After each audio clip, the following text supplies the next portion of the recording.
माझ्या महाराष्ट्रातील बांधवांनो, भगिनींनो आणि मातांनो, नमस्कार. जय महाराष्ट्र. पहिल्या प्रथम आपल्याला कल्पना आहेच की आज मी आमदारकीची शपथ घेतली.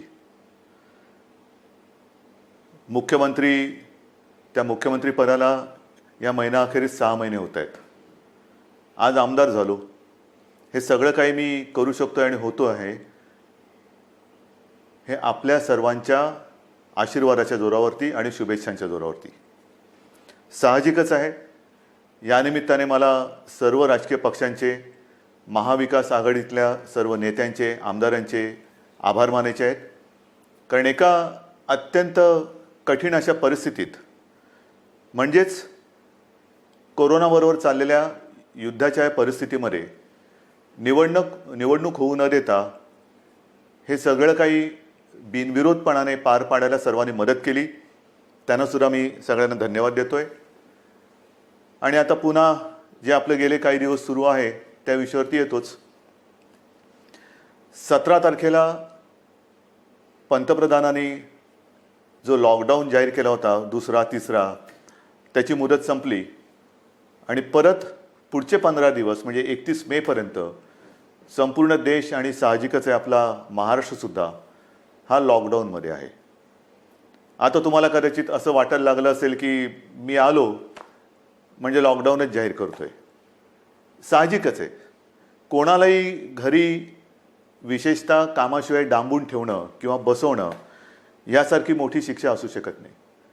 पण नीट समजून घ्या, मी कदाचित कोणाला आवडत असेल, कोणाला आवडत नसेल की याच्याकडे काही उत्तरच नाही आहेत. हे लॉकडाऊन किती दिवस चालणार, किती काळ लॉकडाऊनमध्ये राहणार, याला काही उत्तर आहे की नाही, हा जो काही चक्रव्यूह आहे हा आपण भेदणार आहोत की नाही, उत्तर कोणाकडेच नाही आहे. जगामध्ये कोणाकडे उत्तर नाही आहे, आपल्या देशातसुद्धा कोणाकडे उत्तर नाही आहे. आणि हे आता सगळ्यांना माहिती झालेलं आहे की जेव्हा एखाद्या युद्धात, विशेषतः ह्या युद्धामध्ये, युद्ध हे नेहमी शस्त्रांनीच लढलं जातं. इकडे आपल्याकडे शस्त्र नाही आहे. एक फक्त अंतर ठेवणं, स्वतःची काळजी घेणं आणि युद्ध जिंकणं, म्हणजे फार विचित्र आहे असे युद्ध. एकतर्फी नक्कीच नाही आहे, कारण आपण पूर्ण ताकदीने युद्ध लढतो आहोत. पण लॉकडाऊन वाढवला का? काही अंशी बरोबर आहे, काही अंशी नक्कीच बरोबर आहे. आपल्याला सर्वांना कल्पना आहे की आजही देशात, विशेषतः महाराष्ट्रामध्ये रुग्णांची संख्या वाढते आहे. मुंबईमध्ये वाढते आहे, ठाणे परिसरात वाढते आहे, पुण्यामध्ये वाढते आहे, संभाजीनगरमध्ये आहे, नाशिकमध्ये, मालेगावमध्ये आहे. या ठिकाणी रुग्णांची संख्या वाढते आहे. आणि ही रुग्णांची वाढती संख्या बघितल्यानंतर साहजिकच आहे मनात प्रश्न निर्माण होऊ शकतो, मग आपण नेमकं करतो काय आहोत, आतापर्यंत आपण केलं काय. मी गेल्याही वेळेला आपल्याला सांगितलं होतं की एक गोष्ट नक्की, की जी काळजी आपण मार्चपासून घ्यायला लागलो, जवळपास आपण कर्फ्यू, संचारबंदीपर्यंत आलो होतो आणि त्याच्यानंतर देशभरात लॉकडाऊन जाहीर केला गेला. जर हे आपण केलं नसतं तर जो एक अंदाज आपल्या देशात, महाराष्ट्रात आणि मुंबईमध्ये किती आत्तापर्यंत रुग्ण झाले असते, किती आत्तापर्यंत त्याच्यात मृत्यू पावले असते, हा अंदाज नुसता बघितला तरी अंगावरती काटा उभा राहतो. आणि म्हणून मी मागेही आपल्याला म्हटलं होतं की अजूनही शृंखला आपण तोडली जरी नसली तरी एक गोष्ट नक्की, की त्याच्या वाढीवरती, गुणाकारावरती नियंत्रण आपण हे नक्की ठेवलेलं आहे. गतिरोधक म्हणून हा जो काही लॉकडाऊनचा काळ आहे त्याचा आपल्याला नक्की उपयोग झालेला आहे. मग आता किती काळ चालणार? नुसता लॉकडाऊनकडे बघून चालणार नाही. रेड, ऑरेंज, ग्रीन, रेडमध्ये सुद्धा कंटेनमेंट एरिया, हे असे जे काही आपण विभाग केलेले आहेत. ग्रीन झोनमध्ये आपण हळूवारपणाने जवळपास सगळं काही उघडायला परवानगी दिलेली आहे, ती अजूनही देत आहोत. आणखीनही तिथले निर्बंध हे येत्या काही काळामध्ये आपण आणखीन शिथिल करतो आहोत. ऑरेंज झोनमध्ये सुद्धा ही शिथिलता आणलेली आहे. रेड झोनमध्ये विशेषतः कंटेनमेंट एरिया आहे, तिथे मात्र अजूनही आपल्याला शिथिलीकरण करणं हे परवडणार नाही, नक्कीच नाही आहे. उद्योगधंद्याच्या बाबतीत काय आहे, मी मुद्दामून आज आपल्यासमोर थोडेसे आकडेवारी सांगणार आहे. काय काय झालेलं आहे, किती काय केलेलं आहे. पहिल्या प्रथम आरोग्यविषयक काय झालेलं आहे, नंतर उद्योगधंद्याच्या बाबतीत काय करतो आहोत. धंद्याच्या बाबतीमध्ये सुद्धा तुम्हाला मुद्दामून मला सांगायचं आहे की नुसतं लॉकडाऊन नाही वाढवत आहोत, आपल्याला ही तारेवरची कसरत करायची आहे आणि ती करतो आहोत. एका बाजूला सुरक्षित राहण्यासाठी लॉकडाऊन म्हणजे सगळं काही थोडक्यात बंद, आणि दुसऱ्या बाजूला हळुवारपणाने काही गोष्टी आपण उघडतो. आजपर्यंत राज्यामध्ये साधारणतः 50,000 उद्योग सुरू करायला आपण परवानगी दिलेली आहे. हा आजचा आकडा आहे. आणि ह्या 50,000 उद्योगामध्ये जवळपास साधारणतः 5-1 लाख मजूर हे काम करायला लागलेले आहेत. तसं बघितलं तर राज्यामध्ये 70,000 उद्योग सुरू करायला आपण परवानगी दिलेली आहेच, पण 50,000 उद्योग हे प्रत्यक्ष सुरू झालेले आहेत. आपल्याला कदाचित हा जो काय एक रेड झोनमधला बेल्ट आहे, म्हणजे मुंबई, पुणे आणि त्याच्या आजूबाजूचा परिसर, इथे जे आपण राहतो आहोत, किंबहुना उदाहरणतः संभाजीनगर असेल, ज्या महापालिका आहेत त्यांच्या परिसरामध्ये आपण हे निर्बंध जरा कडक ठेवलेले आहेत, म्हणून आपल्याला ते जाणवत नाही आहे. पण ह्या विभागामध्ये आपण उद्योगधंद्यांना परवानगी दिलेली आहेच, नक्की दिलेली आहे. हे करताना खास करून मला उद्योगांसाठी काही गोष्टी जाहीर करायच्या आहेत. कारण सगळीकडे आता एक ठप्प, म्हणजे ज्याला आपण म्हणतो ना, पॉजचं बटन दाबलं गेले. जगच असं पॉज झालेलं आहे. सगळं ठप्प, काहीच होत नाहीये, इकडची गाडी तिकडे होत नाहीये. असं वातावरण असताना उद्या जे काय आपल्याला एक भरारी घ्यायची, नक्की घ्यायची भरारी घेणारच, कोणत्याही परिस्थितीत घेणार. तिकडे अजिबात मागे पुढे बघणार नाही.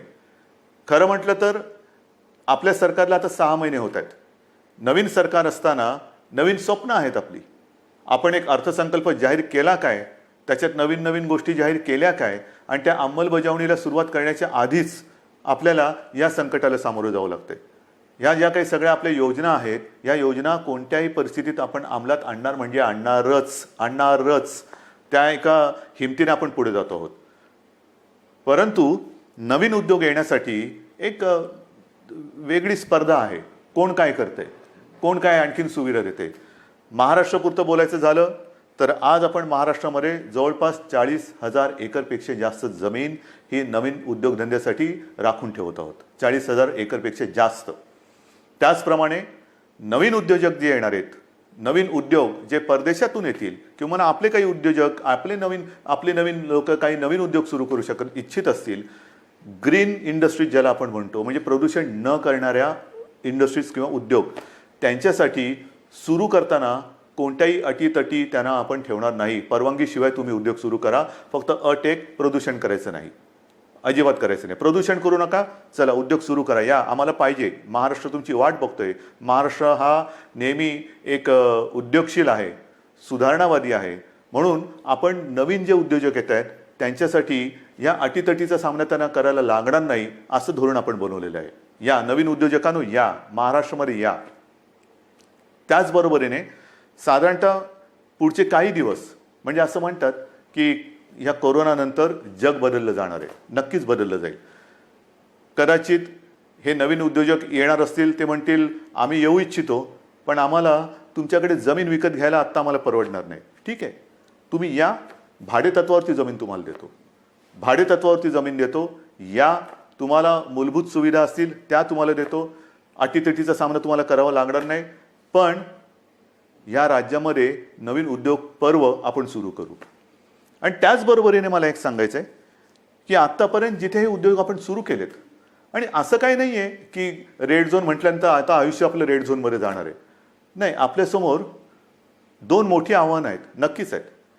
एक म्हणजे जिथे या कोरोनाचा प्रादुर्भाव नाही असा ग्रीन झोन, तो ग्रीन झोन हा आपल्याला कोरोना विरहित ठेवायचा आहे. हे मोठं आव्हान आहे.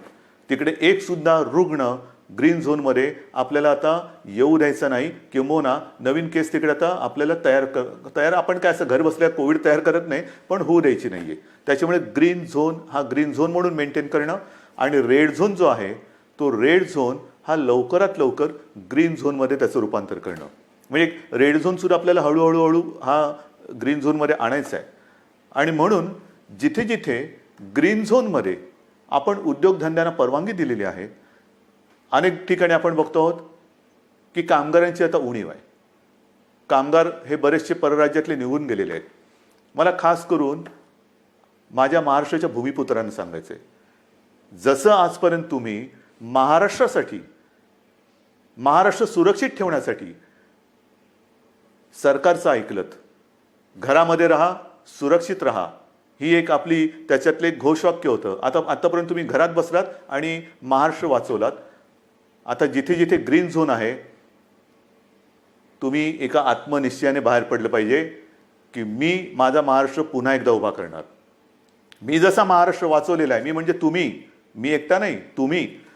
महाराष्ट्र आजपर्यंत आम्ही सुरक्षित ठेवला. या कोविडच्या प्रादुर्भावापासून हा जो ग्रीन झोन आहे तो सुरक्षित ठेवला. आता या ग्रीन झोनमध्ये जे उद्योग सुरू झालेले आहेत त्या उद्योगांना जर मनुष्यबळ कमी पडत असेल तर माझा महाराष्ट्र हा अगदी मोदीजींच्या भाषेत आत्मनिर्भर करण्यासाठी मी स्वतःहून आता पुढे येत आहे. या पुढे या. जे उद्योग आहेत, उद्योग सुरू झालेत, त्यातली ही संधी आहे. ही संधी तुम्ही घ्या. संधी वाया दौडू नका. या सगळेजण समोर या. उद्योग सुरू करू आपण. महाराष्ट्र उभा करू आपण. एक जगासमोर एक उदाहरण ठेवू की हा महाराष्ट्र खरंच लढवय्यांचा आहे. हा संकटाला भीत नाही. संकटामध्ये सुद्धा मर्दासारखा सामोर जातो. तो हा शिवरायाचा महाराष्ट्र आहे. म्हणून मला जे ग्रीन झोनमध्ये आहेत आणि जिथे जिथे उद्योगधंदे सुरू झालेत पण मनुष्यबळ कमी पडत असेल तिथे मला आज भूमिपुत्रांची गरज आहे. भूमिपुत्रांनो पुढे या. ही आपली भूमी आहे, आपला महाराष्ट्र आहे.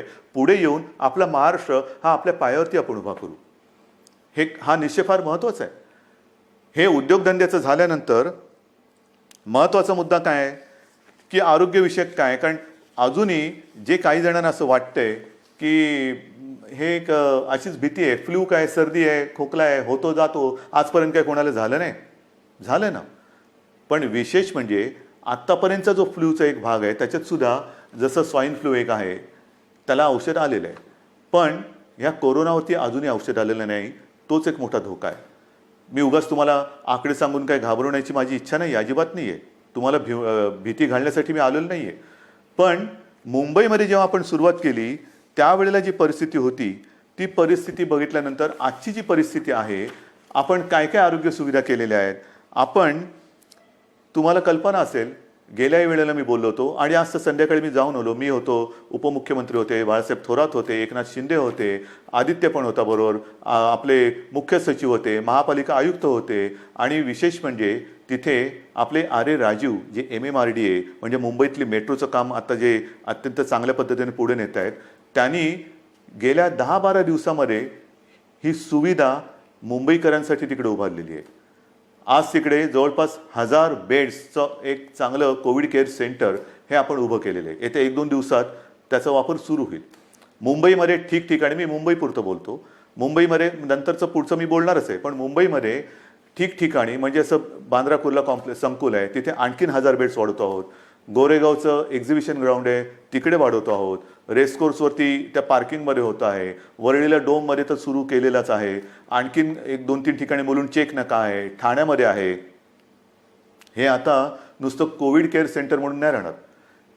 या सगळ्या जम्बो फॅसिलिटी ज्याला म्हणतो, या जम्बो फॅसिलिटीमध्ये जे आवश्यक लागतं ते तिकडे आपण करणार आहोत.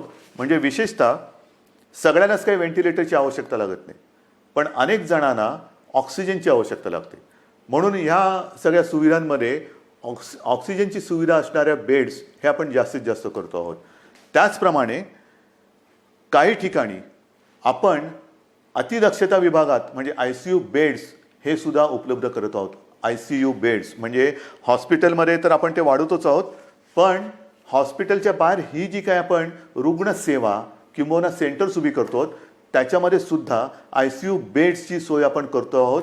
कदाचित ही काय अभिमानाची गोष्ट नाही, पण समाधानाची नक्की आहे की इतरत्र कुठेही नसेल अशी आरोग्य सुविधा आपण इथे निर्माण केलेली आहे आणि ती आरोग्य सुविधा आणखीन आपण पुढे वाढवत नेत आहोत. महाराष्ट्रामध्ये बोलायचं झालं तर महाराष्ट्रात आज मी आकडे घेऊनच बोलतोय, साधारणतः 1484 कोविड केअर सेंटर्स आहेत. 2,48,000 बेड वगैरे आहे, पण साधारणतः 2.5 लाख रुग्णशय्या ह्या आयसोलेशन म्हणजे ऑक्सिजनसह ह्या आज महाराष्ट्रामध्ये आपण उपलब्ध करत आहोत. 2.5 लाखाच्या आसपास. आज एक गोष्ट साहजिकच आहे, हे संकट एवढं मोठं आहे की काही वेळेला असं वाटतं की रुग्णांना बेड मिळत नाही आहे. याचं कारण रुग्णांची थोडीशी संख्या ही वाढती अशी वाटत असली तरी देखील आज आपण स्वयंपूर्ण होण्यासाठी किंबहुना पुढच्या महिन्यात साधारणतः किती रुग्ण होऊ शकतील ह्याची एक दक्षता घेऊन आपण हीही सुविधा वाढवत आहोत. डॉक्टर्स येत आहेत, नर्सेस येत आहेत. मध्यंतरी मी आपल्याला माहिती आहे कोविड योद्धा म्हणून सगळ्यांना एक आवाहन केलं होतं. त्याच्यात सुद्धा काही हजार लोक म्हणजे महिला पुरुष हे मदतीसाठी धावून आलेले आहेत. मला अजूनही पाहिजेत. ह्याचं कारण कारण नवीन सुद्धा जे आलेले आहेत ते आणि आत्ता आहेत ते, जसं गेल्या वेळेला मी आपल्याला बोललो होतो की पोलीस थकत आहेत, पोलीस आजारी पडत आहेत. काल परवा एका चांगल्या अधिकारीचा मृत्यू झालेला आहे. त्याच्यानंतर गडचिरोलीमध्ये नक्षलवाद्यांशी लढता 2 पोलीस आपले तिकडे शहीद झालेले आहेत. हे सगळे ताणतणाव आहेत आणि ह्या ताणतणावामध्ये हे लोक आजारी पडण्याची वाट न बघता, मला तर कोणीच आजारी पडायला नको आहेत, आजारी पडण्याची वाट न बघता ह्यांना वेळोवेळी जर का आपण विश्रांती देत गेलो तर आपण सहजगत्या या संकटावरती मात करू शकू. म्हणून मला अजूनही कोविड योद्धा पाहिजेत. ज्यांची रुग्णसेवा करण्याची इच्छा आहे, तयारी आहे, त्यांनी सगळ्यांनी ह्या युद्धामध्ये स्वतःहून पुढे आलं पाहिजे.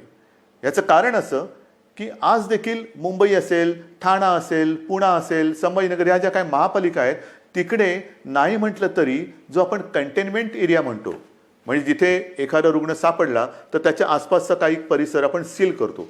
मग एक आपण साधारणतः शोध घेतो की याच्या अतिशय निकटच्या संपर्कात कोण आलेले आहेत, मग त्यांची चाचणी घेतो आणि त्याच्यानंतर आपण मग त्यांना क्वारंटाईनमध्ये किंवा लक्षणं जर असतील किंवा लक्षणं नसतील मग टेस्ट घेऊन त्यांना आपण आयसोलेशनमध्ये ठेवतो. किंबहुना जर लक्षणं असतील तर त्यांच्यावरती उपचार सुरू करतो. एका गोष्टीचं मला एक मुद्दाहून तुम्हाला मला आकडा द्यायचा आहे की आज आपण एक आकडा बघत असतो की महाराष्ट्रामध्ये किती रुग्ण आहेत, मुंबईमध्ये किती रुग्ण आहेत. महाराष्ट्राचा आकडा तुम्हाला माहिती आहे, मुंबईचाही तुम्हाला माहिती आहे, पण ह्याच्यामध्ये रोजचा वाढणारा आकडा आपण बघतो आहोत. त्यातून बरे होऊन घरी जाणारा आकडा आपल्या लक्षात येत नाही आहे. म्हणजे साधी गोष्ट आहे, जर का मुंबईपुरतं बोलायचं झालं तर साधारणतः मुंबईमध्ये आज 19,967 रुग्ण पॉझिटिव्ह आहेत. पण हा 19,500चा जो काय आकडा आहे त्याच्यामधले साधारणतः 5,000 रुग्ण हे बरे होऊन घरी पण गेलेले आहेत. म्हणजे 19,000 वजा 5,000 झाले. दुर्दैवाने काही मृत्युमुखी पडलेले आहेत. याचा अर्थ असा की लवकर जर का आले आणि व्यवस्थित त्यांच्यावरती उपचार केला गेला तर बरे होऊन घरी जाणारे रुग्णसुद्धा आहेत. काही रुग्ण तर मी मागेही आपल्याला बोललो होतो की 80% आसपास रुग्ण हे असेही आहेत की ज्यांच्या टेस्ट पॉझिटिव्ह येतात पण त्यांना कोणतीही लक्षणे दिसत नाहीत. असे रुग्णसुद्धा आहेत. तर ह्या सगळ्या गोष्टीचा विचार करून आपण आरोग्य सुविधा वाढवतो आहोत, ॲम्ब्युलन्सेस वाढवतो आहोत. संपूर्ण महाराष्ट्रभर जिथे जिथे आवश्यकता आहे तिथे तिथे आपण या आरोग्याच्या सुविधा वाढवत आहोत. आणि एका बाजूला या आरोग्य सुविधा वाढवत असताना उद्योगधंद्यांच्या बाबतीत सुद्धा मी सांगितलं की 50,000च्या वरती उद्योगधंदे सुरू झालेले आहेत. म्हणजे असं काही नाही की सगळं काही ठप्प होऊन बसलेलं आहे. जे अनेक जण मला विचारतात की काय हो मग हे तुम्ही लॉकडाऊन उठवत नाही, किती काळ असं बसायचं. मगाशी मी तुमच्याशी बोलत होतो, ह्याच्यात काय आहे, नुसतं सर्दी खोकला ताप तर येईल, आणखीन काय होईल, फ्लू काय कोणाला होत नाही असं नाही आहे. जे गांभीर्य आहे ते या गोष्टीचं हेच आहे की जे गंभीरपणाने आजारी पडतात त्यांच्यावरती इलाज नाही आहे. आणि एक क्षण असा धरून चला की आपण लॉकडाऊन उठवून टाकतो लॉकडाऊन आजपासून, या सगळेजण इकडे तिकडे ये जा करा, काही करा. ही साथ जर का पसरली तर इतर देशामध्ये काय काय होते, ब्राझीलमध्ये काय झालं, ब्रिटनमध्ये काय झालं, अमेरिकेत काय चाललेलं आहे, इटलीमध्ये काय चाललेलं आहे, काय झालेलं आहे.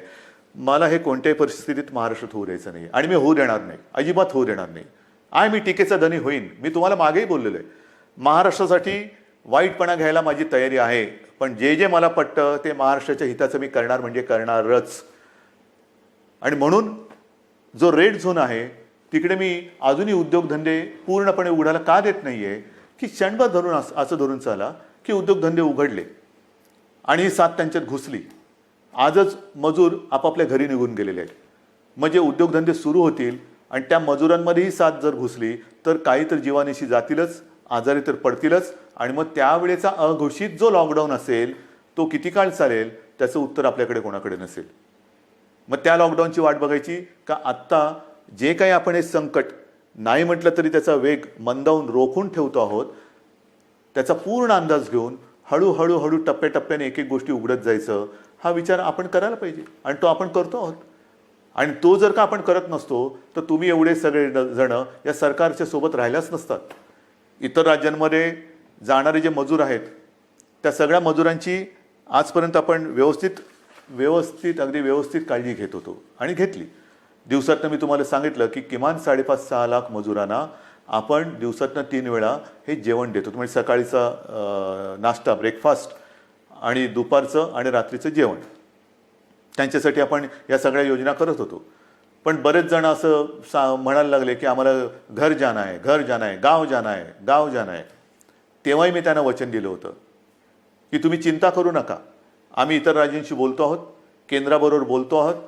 जसजशी सोय होईल तसतसं आम्ही तुम्हाला तुमच्या घरी तुमच्या राज्यात पाठवण्याची सोय करतो आहोत आणि ते पाठवल्याशिवाय आम्ही राहणार नाही. आणि त्याच्याप्रमाणे आज जवळपास मला वाटतं 5-1 लाख मजुरांना आपण ट्रेननी आणि बसेसनी हे इतर राज्यात अत्यंत नियंत्रित पद्धतीने हे पाठवलेलं आहे, कुठेही खळखळ होऊ न देता. पण मला एक काय सांगायचं आहे की हे सगळे जे काही इतर राज्यातले मजूर आहेत रस्त्यावरनं चालत आहेत, अजूनही काही ठिकाणी आहेत, कशाला चालता, क्यों चल रहे? आपके लिए हम पूरी कोशिश नहीं, शुरुआत तो हुई है. ट्रेन से आप जा रहे हैं घर, बस से जा रहे हैं, तो ऐसे रास्ते पे मत चलो, रास्ते पे नहीं चलना.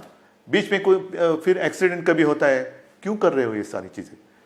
आपके लिए हर एक राज्य के लिए ट्रेन की सुविधा शुरू हो गई है, बस की सुविधा शुरू हो गई है. आप जहाँ भी हो वहीं पर रुके. हमारे पूरे स्टेट में अलग अलग जिलों में डिस्ट्रिक्ट में कलेक्टर्स हैं, उनके सब साथी हैं, आपका इंतजाम वो कर रहे हैं, ठीक से कर रहे हैं. और जब भी ट्रेन की सुविधा, जैसे रोज़ाना कुछ ट्रेन चल रही है, कुछ उत्तर प्रदेश में जा रही है, बिहार में चल रही है, पश्चिम बंगाल में जा रही है, राजस्थान जा रही है, गुजरात जा रही है, जैसे जैसे वो आती जाएगी हम आपको भेज रहे हैं. बेताब ना होना, काही गरज नाही आहे. तुम्हाला आम्ही पूर्णपणे सुरक्षितपणाने तुमच्या राज्यात आम्ही सोडतो आहोत. आणि आजपर्यंत मी म्हटलं ना की एवढे मजूर हे महाराष्ट्रातून त्यांच्या राज्यात गेलेत, त्यांच्या घरी पोचलेत, बसेसने आपण पाठवलेले आहेत. आणि विशेष म्हणजे त्यांच्याकडनं आपण कुठेही तिकीट्स नाही घेतलेली. मुख्यमंत्री सहायता निधीतून त्यांचा खर्च केलेला आहे. काही संस्था पुढे आलेल्या आहेत, त्यांनी त्यांचे पैसे दिलेले आहेत. त्यांना हे कारण हे गरीब आहेत, काम करणार आहेत, तळहातावरती पोट असणार आहेत. तळहातावरती पोट असल्यानंतर जर त्यांची रोजची मेहनत ही होणार नसेल किंवा काम मिळणार नसेल तर यांच्याकडे तिकिटाचे पैसे कुठून येणार? म्हणून त्यांना आपण आपल्या सरकारच्या माध्यमातून सरकारच्या खर्चाने आपण त्यांना पाठवतो आहोत. हे झालं त्या राज्यात जाणाऱ्या लोकांचं. मग आता मी येतो माझ्या आपल्या राज्यातल्या लोकांकडे. मुंबई म्हटल्यानंतर साहजिकच आहे कोकण आणि पश्चिम महाराष्ट्र इथे राहणारे लोक खूप आहेत. तेही मागे लागलेत. हे काय तुम्ही त्या राज्यातल्या लोकांना पाठवता, आम्ही काय केलंय, आम्हाला कधी घरी पाठवणार? अरे तुम्ही तर आपले आहात. आजपर्यंत तुम्ही सहकार्य केलेलं आहे, तुम्हालाही हळूहळू मी पाठवतो घरी. पण आज थोडे अस्वस्थ नका होऊ.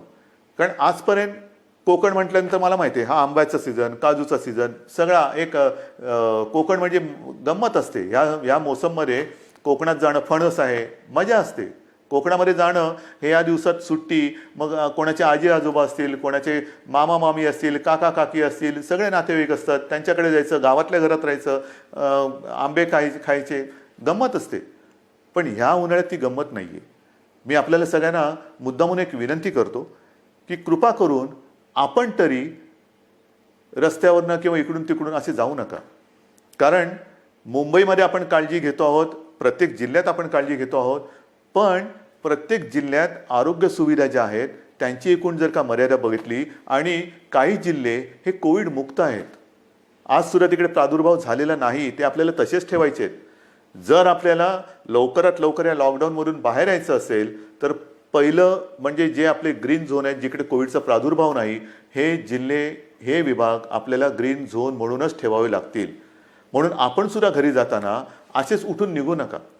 आपल्याला सुद्धा जर जायचं असेल, खरंच पहिलं जायचं आहे का थोडे दिवस थांबून आपण जाऊ शकता, थोडा धीर धरला तर सगळ्यांनाच बरं होईल. आपण इथून तिथे जाणार, काही ठिकाणी जसं आता उदाहरण तर रत्नागिरी आहे, इतर काही ठिकाणी आहेत, इथे आपल्याकडनं काही गेलेले लोक आहेत ते पॉझिटिव्ह निघाले. झालं एक केस तिकडे आली, मग तिकडे पुन्हा ते कंटेनमेंट झोन आला, हे आलं ते झालं, म्हणजे आत्तापर्यंत जिकडे काही नाही आहे तिकडे हा सगळा नसता खटोटोप आला. तर म्हणून मला असं वाटतं थोडंसं धीराने जाऊया. एक नियंत्रित पद्धतीने जसं आपण इतर लोकांना पाठवतो आहोत परराज्यातले काही लोक आपण आपल्याकडे घेतो आहोत. आता तर परदेशातून आपल्याकडे येणारी लोक सुद्धा सुरू झालेली आहेत. हळूहळू आता जग हालचाल करायला लागलंय. असं काय नाही की सगळे ठप्प बसलेत. परदेशातली लोक आपल्याकडे परत येत आहेत. आपल्याकडची काही जी अडकलेली लोक ती परदेशात त्यांच्या देशात जात आहेत. रोजची थोडी विमानं सुरू झालेली आहेत. पण इथले तिथे आणि तिथले इथे आल्यानंतर क्वारंटाईन म्हणजे विलगीकरण हे फार महत्वाचं आहे. विलगीकरण, कारण आपण जर का कळत नकळत हा व्हायरस आपल्यासोबत नेत असू तर आपल्यापासून, मी जसं मगाशी म्हटलं ना की काही जणांना ह्याचा प्रादुर्भाव झालाय पण लक्षातही येत नाही एवढं चांगल्या पद्धतीने ते त्याचा प्रतिकार करतायत. म्हणजे लक्षणं नाही आहेत आणि कोणत्याही औषधाशिवाय ते बरेही होत आहेत. परंतु त्यांना जरी काही झालं नाही आणि होऊ नयेच तरी वाहक म्हणून ते काम करू शकतात. म्हणजे त्यांना काही नाही झालं आणि गेला घरी आणि कळत नकळत व्हायरसचा प्रादुर्भाव झाला असेल तर तो तिकडे दिला व्हायरस, म्हणजे तो इकडचा व्हायरस तिकडे गेला आणि जो तिथे नाहीये तो पसरून ठेवला. म्हणून मला माझ्या खास करून कोकणातील बांधवांना, माता भगिनींना सगळ्यांनाच सांगायचं आहे, पश्चिम महाराष्ट्रातल्या सगळ्या बांधवांना भगिनींना सांगायचं आहे की कृपा करून घाई गडबड करू नका, अस्वस्थ होऊ नका. हे थोड्या काळापुरती ही परिस्थिती आहे, तिच्यावरती आपण मात करतो आहोत, मात करणार आहोत. आपले कुटुंबीय आहेत, आप्तजन आहेत, त्यांच्या सुरक्षेसाठी जर का आपण आपलं हे जाणं थोडंसं थांबवलं आणि काही दिवसानंतर जर जाण्याचा विचार केला तर महाराष्ट्रावरती, तुमच्या कुटुंबियांवरती फार मोठे उपकार आपले होतील. म्हणून कुठेही अस्वस्थ होऊन लगेचच्या लगेच जर जाण्याची गरज नसेल तर पुन्हा मी सांगतो की कृपा करून आपल्या घरी जाण्याची म्हणजे गावी जाण्याची घाई करू नका. आता पुन्हा मी थोडंसं एक सांगणार आहे की अनेक जण आता म्हणायला लागलेले आहेत की कोरोनासोबत जगायला शिका. म्हणजे काय करायचं? आमची तयारी आहे कोरोनासोबत जगायची, पण कोरोनाची तयारी का आम्हाला त्याच्यासोबत जगू द्यायची? कोरोना जर का तयार नसेल तर आपण कसं त्याच्यासोबत जगणार? पण हे जगणं जर का अनिवार्य असेल तर काही गोष्टी, म्हणजे कोरोनानंतर जग बदलेल, नक्की बदलेल. काय बदलेल? तर कोरोनानंतर आपल्याला जसं आपण म्हणतो ना की आजपर्यंत घरात राहा आणि सुरक्षित राहा, आता आपल्याला नवीन एक वाक्य घ्यावं लागेल. घरात राहा, सुरक्षित राहा हे झालं, पण घराबाहेर राहताना सावध राहा. नेहमी आपल्याला एक सावधानता बाळगायला पाहिजे. म्हणजे ओघाने आलंच हात धुणं. अनेक ठिकाणी मी असंच बघितलेलं आहे, कारण उन्हाळा आहे, घाम तर येतोच, मग आपण काय करतो, मास्क बाजूला करतो आणि हाताने रुमालाने तोंड पुसतो, बाजूला ठेवतो. तोच धोका आहे. पहिली गोष्ट, हात सतत धुत राहायचं. कारण नसताना किंबहुना शक्यतोवर तोंडाला, चेहऱ्याला हात लावायचाच नाही. कारण हा जो व्हायरस आहे अजूनही त्याच्यावरती संशोधन सुरू आहे. किती काळ कुठल्या पृष्ठभागावर तो किती काळ जिवंत राहू शकतो. समजा एखाद्याच्या शिंकेतनं, खोकल्यातनं, बोलण्याच्या एका त्या तुषारातून तो कुठे पडला असेल, त्याला हात लागला आणि तो कळत नकळत पुन्हा आपल्या डोळ्याला लागला तर डोळ्यातनं तो शरीरात जाऊ शकतो, नाकाला लागला, तोंडाला लागला. म्हणून ह्या ज्या काही गोष्टी आहेत ह्या आपल्याला अशाच ठेवून पुढचे काही दिवस, काही महिने हे सावधतेने राहावंच लागेल. या सगळ्या ज्या गोष्टी मी तुम्हाला सांगतो आहे या गोष्टी ह्या फार महत्त्वाच्या आहेत. इतके दिवस तुम्ही जी शिस्त पाळली ती शिस्त मला थोडी जास्त पाहिजे, कडक पाहिजे. कारण आज देखील जो कंटेनमेंट एरिया आहे किंवा रेड झोन आहे, कारण नसताना लोक बाहेर पडत आहेत. नका पडू. त्याच्यानंतर अजून देखील धार्मिक सण, उत्सव, धार्मिक जमाव यांना कुठेही परवानगी आपण दिलेली नाही, देऊ शकत नाही. कारण जेवढी गर्दी होईल तेवढा हा धोका अधिक वाढणार आहे, अधिक पसरणार आहे. आणि म्हणून सावध राहामध्ये दोन हात अंतर ठेवून, 2 हात दूर राहिलेलं बरं. तसं 2 हात दूर राहून एकमेकापासून आपल्याला राहायचं आहे. तोंडावरती मास्क तर लावायचा आहे, हात सतत धुवायचे आहेत. आणि सरकारच्या सूचना, म्हणजे 31 तारखेपर्यंत जरी लॉकडाऊन हा असा असला तरी हा गतिरोधक आहे. आजपर्यंत ग्रीन झोनमध्ये जवळपास सगळी बंधने आपण शिथिल केलेली आहेत. महत्त्वाचा मुद्दा, या ठिकाणी आता हळुवारपणाने काही दुकानंसुद्धा आपण उघडायला परवानगी देऊ येत्या काही काळामध्ये. कोणतीही गोष्ट ही सुरू करण्यापूर्वी आम्ही असं ठरवलं आहे, सरकारने असं ठरवलेलं आहे की जनतेला पूर्ण कल्पना द्यायची. कारण काही गोष्टी तुम्हाला कल्पना आहे, आपण उघडायला परवानगी दिली आणि ही जी काही झुंबड उडाली पुन्हा सगळं बंद करावं लागलं. काही देशांमध्ये हेही झालेलं आहे की लॉकडाऊन उठवला झुंबड उडाली, साथ वाढल्यानंतर पुन्हा सगळं बंद करावं लागलं. तसं नाही करायचं. आपल्याला शांतपणाने एखादी गोष्ट आपण सुरू करू, ती सुरूच ठेवायची. एखादी गोष्ट म्हणजे जसं मार्केट असेल, दुकानं असतील, आणखीन काही गोष्टी असतील, उद्योगधंदे असतील, एवढ्या शिस्तीने ते आपल्याला पुढे चालवायचे आहेत की एकदा सुरू केलेली गोष्ट पुन्हा थांबवण्याची वेळ येता कामा नये. आणि म्हणून तुम्हाला मी मध्ये सूचना देत राहीन. काही गोष्टी सुरू करण्यापूर्वी, जसं आता उदाहरणार्थ आज 18 तारीख गेली, जून महिना म्हणजे शैक्षणिक वर्ष सुरू होणार. अजूनही काही जणांच्या परीक्षा राहिलेल्या आहेत. परीक्षांचं काय करणार, शाळा कशा सुरू करणार, शैक्षणिक वर्ष सुरू कसं करणार, ऑनलाईन सुरू करणार का प्रत्यक्ष शाळा सुरू करणार, हे सगळे मोठे विषय आहेत. आणि कोणत्याही परिस्थितीत शैक्षणिक वर्ष आपल्याला वाया जाऊ द्यायचं नाही, जाऊ देऊच शकत नाही आपण. शाळा कशा सुरू करायच्या, त्याच्यात खबरदारी काय घ्यायची, शिक्षण कसं सुरू करायचं, शाळा कॉलेजेस आली, ॲडमिशन्स आल्या, कशा करायच्या, कुठे आपण काय करू शकतो, याही विषयी आपला विचार सुरू आहे. आणि माझी तर इच्छा अशी आहे की हे जे संकट आहे हे कोणत्याही परिस्थितीत आपल्याला पावसाळ्यापूर्वी संपवायचं आहे. पावसाळ्यापूर्वी हे संपवायलाच लागेल. कारण जून महिना सुरू झाल्यानंतर शाळा कॉलेजेस यांचे प्रवेश, त्यांची शैक्षणिक वर्ष हे सगळं सुरू करावं लागतंय. आणि या सगळ्याचा विचार करता मला असं वाटतं, जो वेग मी तुम्हाला मगाशीच सांगितलं, मी आकडे माझ्याकडे आहेत, साधारणतः मे किंबहुना एप्रिल शेवटापर्यंत महाराष्ट्रामध्ये काय रुग्णसंख्या झाली असती, ही संख्या जर का आपण बघितली असती तर थरकाप उडाला असता. मे मध्यामध्ये काय संख्या होऊ शकली असती, काय संख्या होऊ शकते, मे एंडला काय होऊ शकते, हे जे आकडे आपल्यासमोर शक्यता म्हणून येत होते किंवा येत आहेत, ते बघितल्यानंतर हे थरकाप उडवणारे आकडे. पण तिथपर्यंत आपण पोचलो नाही आणि तुम्हाला मी पोचू देणार नाही, अजिबात देणार नाही. जोपर्यंत तुमचा आणि माझा विश्वासाचा धागा हा मजबूत आहे, तोपर्यंत मला खात्री आहे, नवे माझ्यात आत्मविश्वास आहे की हे संकट आपण नुसतं दूरच नाही तर परतून लावल्याशिवाय राहणार नाही. आणि म्हणून मला असं वाटतं, मलाही काही आनंद होत नाही, अजिबात होत नाही की मुख्यमंत्री झालो आणि हे बंद ते बंद ते बंद. म्हणजे पूर्वी मुंबई बंद, भारत बंद आपण करत होतोच, पण हे अशा पद्धतीने नाही. हा बंद कोणालाच परवडणार नाही. आता आपल्याला सगळं पुन्हा एकदा जनजीवन हे रुळावरती आणायचं आहे. जनजीवन हे पुन्हा आपल्याला सहजतेने जगायला सुरुवात करायची आहे.